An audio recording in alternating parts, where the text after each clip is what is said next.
Now let's look at an example of when I have a product that's raised to a power. Let's say we have the quantity x times y to the fourth power. Let's expand it without exponents and see what we can do with our rules of our operations. Well, here, because the fourth power is on the closed parentheses, it's acting on everything that's within the parenthesis grouping. So my base here is xy, and my exponent is 4. So I have xy times xy times xy times xy, if I were to write this without exponents. But remember, exponents represent repeated multiplication of the base, and I had a multiplication inside. So this is all multiplication all the way through. Now, if you recall from earlier chapter, we have operations of multiplication and addition that had specific different properties that went with them.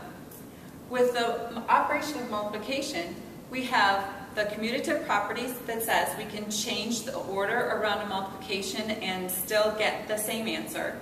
And also that we could change our grouping, the associative property of multiplication, and still get the same answer. So here, I can rearrange the order of the factors, since it's all multiplication, using the commutative property of multiplication, and write the factors of x first. So I'll go x times x times x times x times y times y times y times y, using my commutative property of multiplication.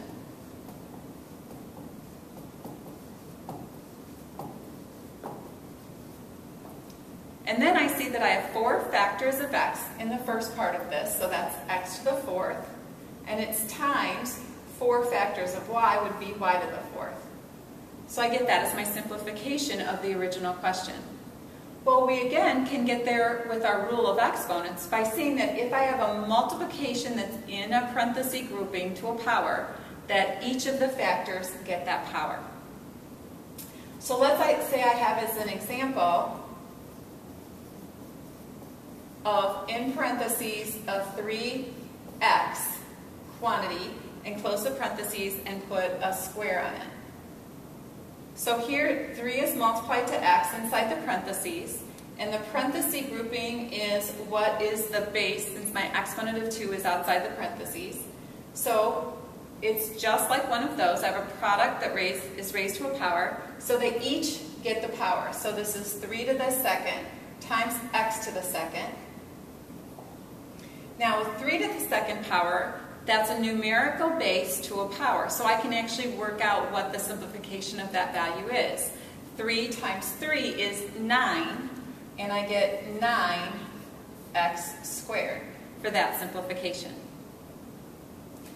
How about if we involve that idea with some other of the rules that we've already learned? Let's say we have, in parentheses, a 5x squared quantity to the second power, and then times x to the 4th.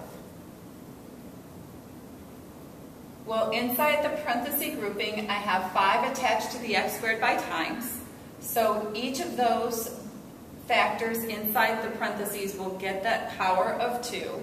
So I have 5 to the second times x squared to the second, and then still times x to the 4th that I'll bring down.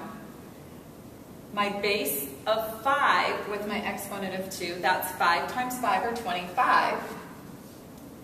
When I have an exponential expression to yet another power, I keep the base and multiply the exponents. So that's x to the 2 times 2 is 4, so that's x to the 4th. And then I bring down my other factor of x to the 4th. Now here I have a multiplication. My 25 times my variable parts, variable factors, I'll just keep the 25. And then x to the 4th times x to the 4th, this is a multiplication of exponential expressions that have the same base. And remember, we keep the base and we add the exponents. So that'll be 25x to the 8th. Okay, let's look at one more example using a mixture of these different properties. Let's say we have 3x to the 3rd raised to the 2nd power times x to the 5th. So again, in the parentheses, I have a multiplication, and that whole parenthesis grouping has this outside power of 2. So they'll each get the exponent. So I have 3 to the second times x to the third to the second, and then x to the fifth I'll bring down.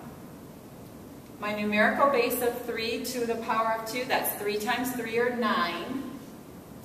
An exponential expression, x to the third raised to the second power, that's where you keep the base and multiply the exponents. So that's x to the sixth, and bring down the x to the fifth. And then finally in the next stage we have our multiplication of exponential expressions that have the same base. So we'll keep the base of x and we'll add the exponents. So I have my coefficient of 9, and then I have my base of x, and 6 plus 5 gives me an exponent of 11 on my base of x.